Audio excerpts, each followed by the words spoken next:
उम्मीद करता हूँ आप सब ठीक होंगे। तो आज का जो हमारा टॉपिक है वो है example of organic chemistry, counting of organic chemistry. Organic chemistry की एग्जांपल्स और उसकी काउंटिंग के बाद हम लोग जो हमारे पास ऑर्गेनिक केमिस्ट्री होगी, ऑर्गेनिक केमिस्ट्री की हम जीओसी यानी कि जनरल ऑर्गेनिक केमिस्ट्री के अंदर नोमेनक्लेचर और उसके बाद जो फार्मूलाज होते हैं, जैसे उसकी ऑर्गेनिक केमिस्ट्री की रिप्रेजेंटेशन जो होती है, ऑर्गेनिक केमिस्ट्री के कंपाउंड्स की रिप्रेजेंटेशन कैसे होती है, उनको हम किस किस तरीके से जाहिर कर सकते हैं, ये देखेंगे। एग्जाम्पल को हम अपने जहन के अंदर रखते हुए क्या करेंगे, आगे ऑर्गेनिक केमिस्ट्री की मजीद डिटेल पढ़ेंगे। तो एग्जाम्पल समझने से पहले हम लोग ऑर्गेनिक केमिस्ट्री की काउंटिंग पढ़ेंगे। तो काउंटिंग कैसे होती है, जो ऑर्गेनिक केमिस्ट्री की काउंटिंग है, ऑर्गेनिक केमिस्ट्री के अंदर जो काउंटिंग इसकी है, जैसे हम लोग मैथ के अंदर 1 2 एंड इस तरह सो ऑन आगे जो इसकी काउंटिंग पढ़ते हैं, तो इसी तरह ऑर्गेनिक केमिस्ट्री की भी एक काउंटिंग है जो कहाँ से शुरू होती है, मैथ से। तो ऑर्गेनिक केमिस्ट्री के अंदर मैथ कहते हैं ऐसे कंपाउंड को जिसके अंदर सिर्फ और सिर्फ एक कार्बन हो, और इसी तरह इसके आगे होता है एथ। एथ के अंदर दो कार्बन होते हैं और इन दो कार्बन के दरमियान कार्बन कार्बन का एक बॉन्ड होता है, और बाकी जो कार्बन अपने 3 बॉन्ड पूरे करता है वो हाइड्रोजन के साथ बॉन्डिंग करके पूरे करता है। तो ये सारी डिटेल हम आगे पढ़ेंगे। फिलहाल हमारे पास काउंटिंग है जो उसके अंदर तीसरे नंबर पे आता है हमारे पास प्रोब। तो प्रोब के अंदर नंबर ऑफ कार्बन जो होते हैं वो 3 होते हैं। इसी तरह अगला जो है हमारे पास वो है ब्यूट। ब्यूट के अंदर नंबर ऑफ कार्बन 4 होते हैं। ऐसे ऑर्गेनिक कंपाउंड जिनके अंदर 4 कार्बन होते हैं उनका जो नाम होता है वो ब्यूट से स्टार्ट होता है। उसके बाद है हमारे पास पेंट। ऐसे ऑर्गेनिक कंपाउंड जिनके अंदर 5 कार्बन होंगे उसका जो नाम होगा वो पेंट से स्टार्ट होगा। और इसके बाद हमारे पास होता है हेग्स। हेग्स के अंदर नंबर ऑफ कार्बन 6 होते हैं। ऐसे ऑर्गेनिक कंपाउंड जिनके अंदर 6 कार्बन हो वो हमारे पास हेग्स से स्टार्ट होते हैं। इसी तरह हेग्स के आगे होता है हेप्ट। हेप्ट के अंदर 7 कार्बन होते हैं। ऐसे ऑर्गेनिक कंपाउंड जिनके अंदर 7 कार्बन हो वो हमारे पास क्या कहलाते हैं, हेप्ट से स्टार्ट होते हैं, और इसी तरह उनको आगे फिर उनका नोमेनक्लेचर के मुताबिक उनको नाम दिया जाता है। तो हेप्ट के बाद आता है हमारे पास ऑक्ट। ऐसा ऑर्गेनिक कंपाउंड जिसके अंदर 8 कार्बन हो वो हमारे पास क्या कहलाता है, ऑक्टेन से। वो ऑक्टेन से शुरू होता है, जैसे हमारे पास ये 1 2 3 4 5 6 कार्बन 7 और यहाँ पे 8। तो ऐसे ऑर्गेनिक कंपाउंड जिनके अंदर 8 कार्बन हो उनका जो नाम होता है वो ऑक्ट से स्टार्ट होता है।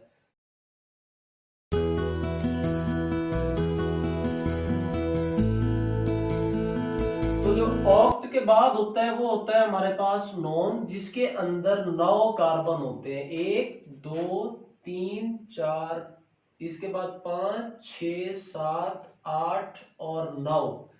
ये हो गया एक पहला कार्बन, दूसरा, तीसरा, चौथा, पांचवा, छठा, सातवां, आठवां और ये 9वां। ऐसे हाइड्रोकार्बन जिनके अंदर जिनकी एक ऐसी चेन हो जिनके अंदर 9 कार्बन हो, नॉन से शुरू होते हैं। उसके बाद है जो डेक। डेक के अंदर 10 कार्बन होते हैं। इसी तरह ये चेन बनाते जाएंगे और इसके अंदर कितने कार्बन होंगे, 10 कार्बन होंगे। तो 10 कार्बन वाले कंपाउंड को हम डेक से स्टार्ट। हमारे पास ऑर्गेनिक केमिस्ट्री की एग्जांपल्स हैं, जैसे हमने पढ़ा कि एक कार्बन वाले को मैथ से स्टार्ट किया जाता है। तो सबसे पहले हमारे पास मीथेन। तो जो मीथेन होती है इसके अंदर हमने सबसे पहले देखना है कि आया कि क्या नाम इसका कहां से स्टार्ट हो रहा है। अगर इसका नाम मैथ से स्टार्ट हो रहा है तो इसका मतलब है इसके अंदर नंबर ऑफ कार्बन सिर्फ और सिर्फ एक है। और जो हमारे पास इस मैथ से आगे जो ANE है ये जाहिर करता है कि इसके अंदर सारे के सारे सिंगल बॉन्ड है, मतलब जो कार्बन अपनी 4 वैलेंसीज पूरी करता है वो सिंगल बॉन्ड से करता है। तो ये चीजें हम आगे सीखेंगे GOC के अंदर। मगर यहाँ पे क्या है, जो मीथेन होगी उसके अंदर जो है सिर्फ एक कार्बन होगा। इसके बाद इसी तरह हमारे पास क्या है, जैसे हम लोग प्रोप को ले लेते हैं या प्रोपेन है हमारे पास, इसके अंदर नंबर ऑफ कार्बन प्रोप के अंदर 3 होते हैं, तो नंबर ऑफ कार्बन क्या होंगे 3। तो इसी तरह इसके अंदर जो अगली वैलेंसीज होंगी, मतलब हाइड्रोजन अपनी 4 वैलेंसीज पूरी करेगा, वो हाइड्रोजन से पूरी करेगा। तो इस तरह जो है ये हमारे पास दूसरी एग्जांपल है किसी ऑर्गेनिक कंपाउंड की। तो बिल्कुल इसी तरह जो है आगे इसकी क्या है जी, हमारे पास जैसे आगे ब्यूटेन है, ब्यूटेन के अंदर जो है वो 4 कार्बन होते हैं, ये पहला, दूसरा, तीसरा और चौथा। तो इसके अंदर भी जो कार्बन की वैलेंसीज है वो हाइड्रोजन के साथ पूरी की जाएंगी। और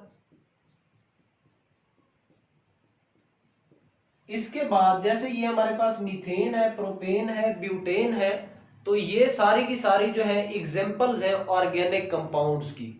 इन एग्जांपल्स के बाद जो हमारे पास ये तो हो गई हमारे पास सिंपल चेन के अंदर, और इसी तरह जैसे हमारे पास एक और ऑर्गेनिक कंपाउंड है जिसको इस तरह बनाया जाता है, इस कंपाउंड के अंदर अल्टरनेट सिंगल और डबल बॉन्ड होते हैं, इसको हम लोग बेंजीन का नाम देते हैं।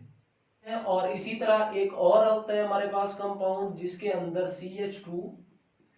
CH2 और इस तरह ये कार्बन कैटिनेशन की प्रॉपर्टी शो करके यहाँ पे एक और कंपाउंड बनाता है, ये भी एक ऑर्गेनिक कंपाउंड है जिसका नाम है साइक्लोहेक्सेन।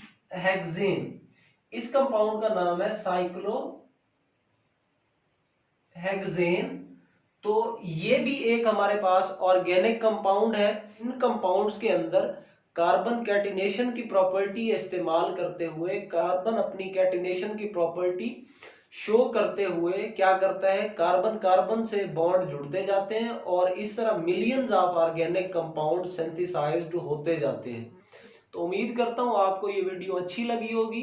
काइंडली हमारे चैनल को सब्सक्राइब करें और साथ में दिए गए बेल आइकन को भी प्रेस करें ताकि आपको हमारी हर नई आने वाली वीडियो का नोटिफिकेशन बर वक्त मिलता रहे। मिलते हैं अपनी नेक्स्ट वीडियो के अंदर, तब तक अपना ख्याल रखिएगा। अल्लाह हाफिज।